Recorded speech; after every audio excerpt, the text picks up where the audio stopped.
ఆంధ్రప్రదేశ్ రాయలసీమ కరువు ఉపశమన అభివృద్ధి కార్పొరేషన్ లిమిటెడ్ ప్రాజెక్ట్ వ్యయము 40,480 కోట్లండి.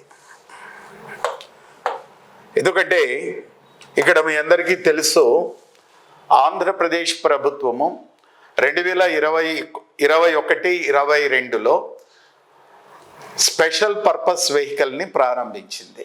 ప్రత్యేక ప్రయోజన వాహనం. ఈ ప్రత్యేక ప్రయోజన వాహనం కింద రాయలసీమ ప్రాంతము, పల్నాడు ప్రాంతము, దెన్ కృష్ణా గుంటూరు ప్రాంతము మరియు ఉత్తరాంధ్ర జిల్లాల్లో నిర్మాణంలో ఉన్నటువంటి నీటిపారుదల ప్రాజెక్టులన్నిటినీ కూడా సత్వరం పూర్తి చేయడానికి ఒక ప్రత్యేక ప్రయోజన వాహనాన్ని ప్రారంభించింది. ఈ ప్రత్యేక ప్రయోజన వాహనం కింద రాయలసీమ ప్రాంతంలో 33 ప్రాజెక్టులను